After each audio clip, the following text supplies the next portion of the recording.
சதுர்வேதம், ஆறுவகை சாஸ்திரம், பல தந்திரம், புராணங்களை சாற்றும் ஆகமம், விதவிதமான வேறு நூல்களும் வீணான நூல்களே என்று ஆடு பாம்பே. பாம்பாட்டி சித்தர் 98ஆம் பாடல்.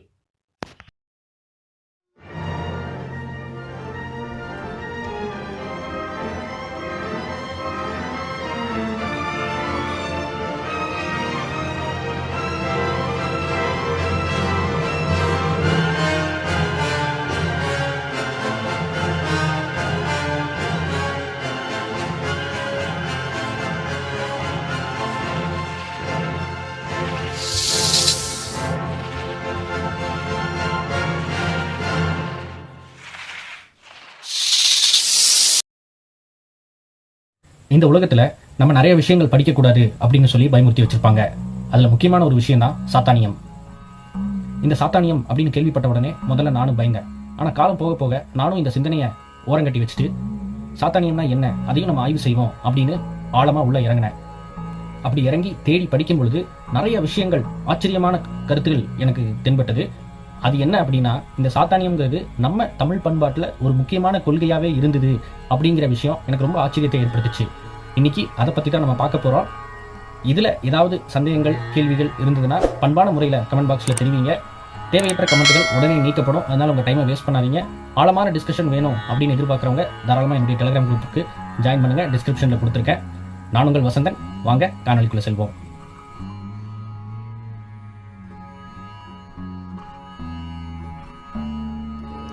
கிபி 700லிருந்து கிபி 1000க்குள்ளே எழுதப்பட்ட நூல் தான் நீலகேசி. தமிழில் ஐம்பெருங்காப்பியங்களில் ஒரு காப்பியமான குண்டலகேசி, இது ஒரு புத்த சமய நூல். இந்த குண்டலகேசி வாதங்களை உடைக்கத்தான் இந்த நீலகேசி அப்படிங்கிற நூலை சமணர்கள் எழுதியிருக்காங்க அப்படிங்கிறது இந்த நூலை படித்தாலே நமக்கு புலப்படும்.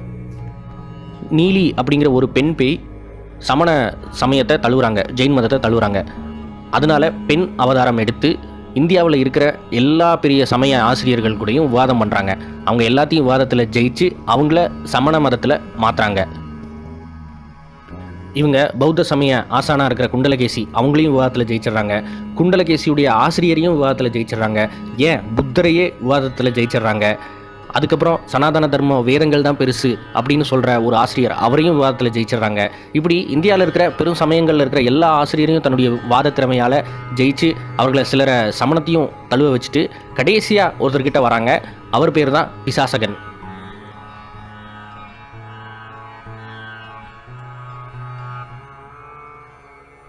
இந்த பிசாசகனுடைய சமயம் தான் சார்வகம்.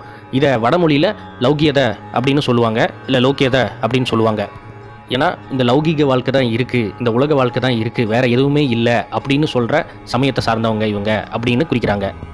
இன்றைக்கி நம்ம பேசுகிற எல்லா நாத்திய கருத்துக்களுமே 2000 ஆண்டுகளுக்கு முன்பே இந்த மண்ணில் பேசப்பட்டிருக்கிறது அப்படிங்கிறதுக்கு இந்த பிசாசகனுக்கும் நீலகேசிக்கும் நடக்கிற விவாதத்தில் நம்ம படித்தோம் அப்படின்னா தெளிவாக விளங்கிக்கலாம்.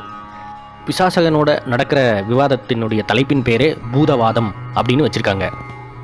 இந்த பூதவாதத்தில் பிசாசகன் நீலகேசிக்கு வைக்கிற எல்லா விவாதங்களுமே பார்த்தீங்க அப்படின்னா இன்றைக்கி நம்ம சொல்கிற நாத்திக கருத்துக்கள் தான். நீலகேசி சமண சமயம் ஒரு நாத்திக சமயமாக இருந்தாலும் கூட சமண சமயத்தில் கடவுள் நம்பிக்கை தான் இல்லையே ஒழிய ஆன்மா அப்படிங்கிற ஒரு விஷயத்தில் நம்பிக்கையாக இருந்தாங்க. இந்த சார்வகத்தை சார்பு அகம் அப்படின்னு பிரிக்கலாம். அகம் சார்ந்த சிந்தனைகள் அப்படின்னு எடுத்துக்கலாம். நம்ம சரித்திரத்தின் பக்கத்தை திருப்பி பார்த்தோம் அப்படின்னா மக்களை ஒரு சமயத்திலிருந்து இன்னொரு சமயத்துக்கு மாற்றுறக்கு பெரும்பான்மையான சமயத்தினர் பயன்படுத்திய முறை ஒன்றா கட்டாயப்படுத்துகிறதா இருக்கும், இல்லைன்னா அவங்கள பயமுறுத்துறதா இருக்கும், இல்லைன்னா ஆசை காட்டுறதா இருக்கும். இதெல்லாம் இந்த புறம்பான செயல்களை செய்து தான் ஒரு மனிதனை ஒரு சமயத்திலிருந்து இன்னொரு சமயத்துக்கு மாற்ற முயற்சித்திருக்கிறார்கள், மாற்றினார்கள் அப்படிங்கிறத நம்ம சரித்திரத்தில் படிக்கிறோம். அப்போ இந்த சார்வகர்கள் ஒரு மனிதன் புறம் சார்ந்த விஷயங்களை நோக்கி தன்னுடைய கொள்கையோ கருத்தியலோ மாற்றுவதை விட அவனை அகம் சார்ந்து ஒரு கொள்கையை புரிந்து ஏற்றுக்கொள்ள செய்வதுதான் சிறந்த முறை அப்படின்னு கருதுனதுனால இவங்களுடைய சமயத்துக்கு சார்வகம் அப்படின்னு பேர் வந்ததுன்னு நம்ம பொருள் கொள்ளலாம்.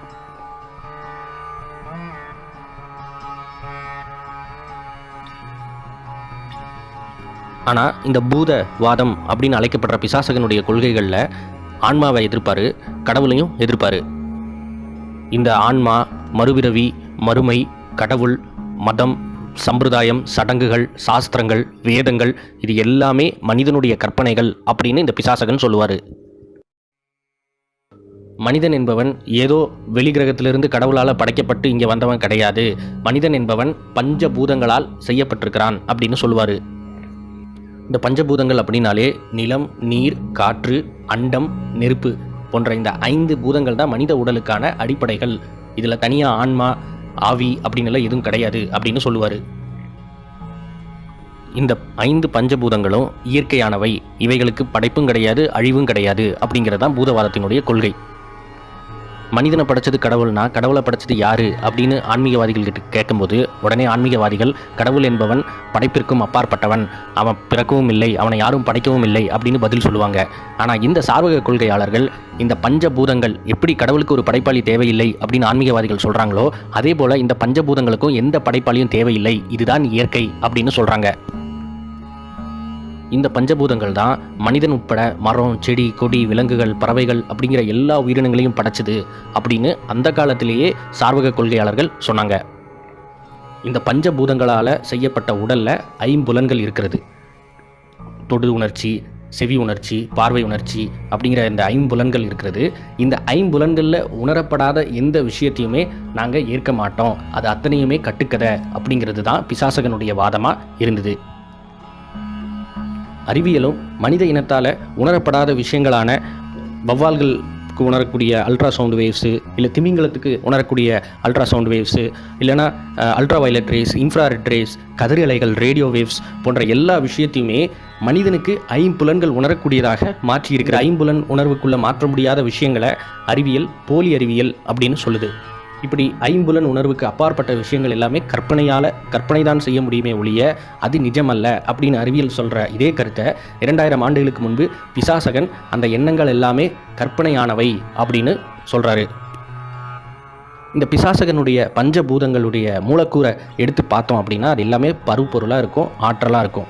இந்த பருப்பொருளுக்கும் ஆற்றலுக்குமான தொடர்பை தான் ஆல்பர்ட் ஐன்ஸ்டைன் E=mc² அப்படிங்கிற ஈக்குவேஷனில் கொடுத்துருக்காரு. இந்த எனர்ஜிக்கும் பரப்பொருளுக்கும் மிஞ்சியது இந்த பிரபஞ்சத்தில் எதுவுமே இல்லை அப்படின்னு அறிவியலும் இதை கடவுள் சூத்திரமாக சொல்கிறது. 2000 ஆண்டுகளுக்கு முன்பே இன்னைக்கு அறிவியல் கண்டுபிடிச்சதை நம்முடைய தமிழ் முன்னோர்கள் படித்து உணர்ந்து பொதுமக்களுக்கு விளக்கி இருக்காங்க அப்படிங்கிறது எனக்கு ரொம்ப ஆச்சரியமாக இருக்குது.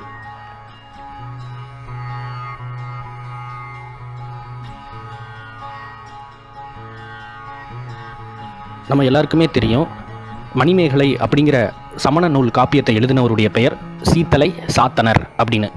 அப்போ இந்த சீத்தலையை மட்டும் தனியாக எடுத்துட்டோம் அப்படின்னா சாத்தனர் அப்படிங்கிற பேர் மட்டுமே நிலைக்கும். சாத்தனர், சாத்தன் அப்படிங்கிற பேர் வரும். இந்த கடவுள் மறுப்பு கொள்கையை பற்றி பேசுகிற எல்லா ஆசிரியர்களுடைய பெயருமே பெரும்பாலும் சாத்தன் அப்படின்னு தான் இருந்தது. வட இந்தியாவில் சார்வக கொள்கையை பரப்புகிற ஒரு பெரிய ஆசிரியருடைய பெயர் அஜித கேச கம்பளி. இவர் வாழ்ந்த காலம் புத்தருடைய காலமாகவும் சமண சமய மகாவீரருடைய காலமாகவும் இருந்தது அப்படின்னு ஆய்வாளர்கள் சொல்கிறாங்க. இந்த அஜித கேச கம்பளி அப்படிங்கிறதுக்கு என்ன அர்த்தம் அப்படின்னா, இந்த அஜி அப்படிங்கிற வார்த்தையை மட்டும் எடுத்துட்டோம் அப்படின்னா பாலி மொழியில் அஜி அப்படின்னா பெண் ஆடு அப்படிங்கிறத குறிக்குது. வட இந்தியாவில் அன்னைக்கு பேசிட்டு வந்த மொழிகளில் முக்கியமான மொழி பாலி மொழி. இந்த மொழி தான் புத்தரும் பேசினார். புத்தர் சமயத்தை பின்பற்றவங்க எல்லாருக்குமே இந்த பாலி மொழி ஒரு புனிதமான மொழியாக கருதுறாங்க. இந்த சாத்தானியத்தை பின்பற்றவங்களும் தங்களுடைய அடையாளமாக ஒரு பெண் ஆடைத்தான் அடையாளமாக வச்சுருப்பாங்க. அடுத்து சமஸ்கிருதத்தில் அஜித அப்படிங்கிற பொருளுக்கு என்ன அர்த்தம் அப்படின்னு பார்த்தீங்கன்னா வெல்லவே முடியாத, தோல்வியே இல்லாத அப்படிங்கிற பேர் வருது. அப்போ இந்த அஜித கேச கம்பளி தன்னுடைய விவாதத்தில் தோக்கவே இல்லை அப்படிங்கிறது இங்கே தெளிவாகுது. இந்த கேச கம்பளி அப்படிங்கிறதுக்கு என்ன பொருள் அப்படின்னா, கேசம் அப்படின்னா முடி, கம்பளி அப்படின்னா கம்பளி போர்வை அப்படின்னு எடுத்துக்கலாம். அப்போது முடிகளையெல்லாம் வச்சு ஒரு போர்வை செஞ்சு அதை உடையாக அணிந்தவர் அப்படின்னு ஒரு பொருள் எடுத்துக்கலாம். இன்னொரு பொருள் இவருக்கு ரோமங்கள் அதிகமாக இருந்தது, உடம்பு முழுக்க முடியாக இருந்தது அப்படின்னு எடுத்துக்கலாம். மேலும் இவர் கருத்த தோலுடையவராக இருந்ததால் இவரை கேசக்கம்பளி அப்படின்னு சொன்னாங்க, கிண்டலாக சொன்னாங்க அப்படின்னும் எடுத்துக்கலாம்.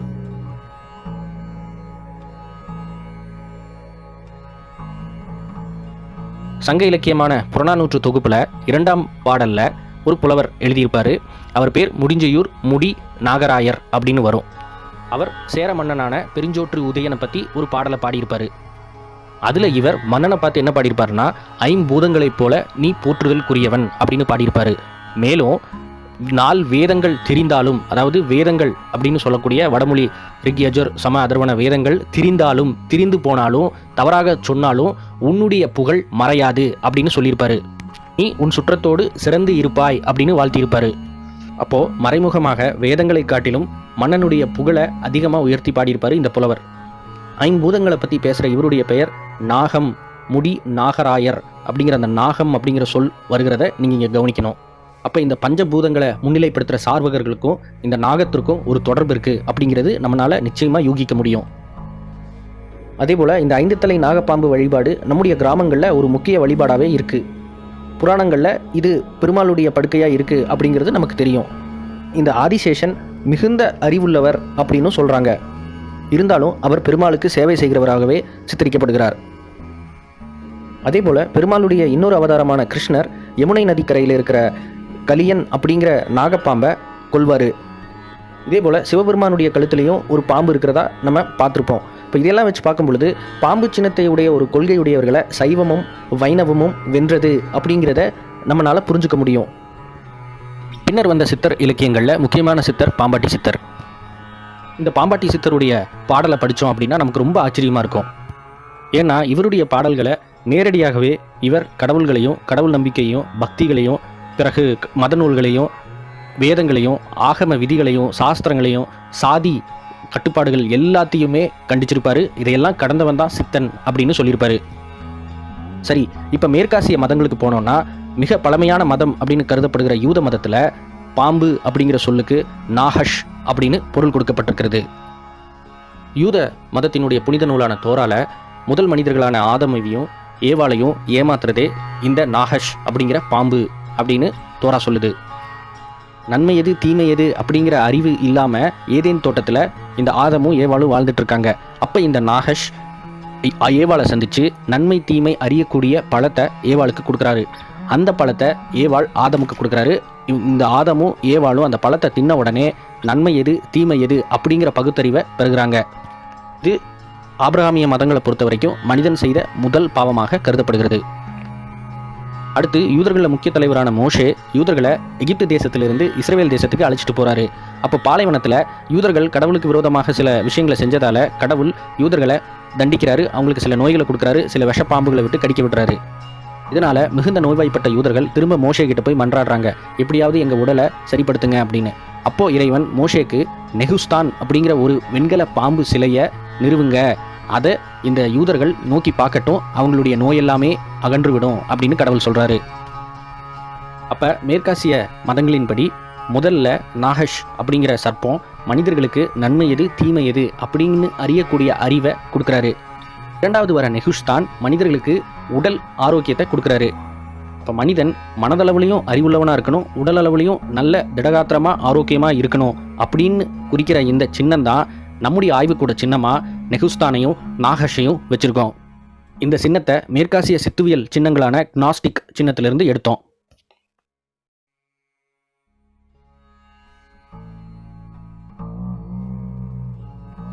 சரி, இப்போ உங்களுக்கு எப்படி நம்முடைய தமிழ் பண்பாட்டிலேயே அந்த காலத்தில் கடவுள் கொள்கையும் ஆன்மா கொள்கையும் மறுபிறவி கொள்கையும் எதிர்த்தவங்களை சாத்தானியர்கள் பிசாசகர்கள் அப்படின்னு பேர் சொல்லி அழைச்சாங்க அப்படிங்கிறது உங்களுக்கு விளங்கியிருக்குன்னு நான் நம்புகிறேன். அவர்களுடைய சின்னம், அவர்களுடைய கருத்துக்கள் இது எல்லாமே இன்று சாத்தானியம் அப்படின்னு பெயர் சூட்டப்பட்டு பயமுறுத்தப்படுகிறது அப்படிங்கிறதும் உங்களுக்கு புரிஞ்சிருக்கும் அப்படின்னு நான் நினைக்கிறேன். அடுத்த வாரம் இந்த சாத்தானியத்தினுடைய கருத்துக்கள் என்ன, இப்போ கடவுள் நம்பிக்கை இவர்கள் எதிர்த்தார்கள் என்றால் மனிதனுக்கு எப்படி நல்ல கருத்துக்களை போதித்தார்கள், எது நல்லது எது தீமை அப்படின்னு எப்படி முடிவு செஞ்சாங்க போன்ற விஷயங்களை ஆழமாக பார்ப்போம்.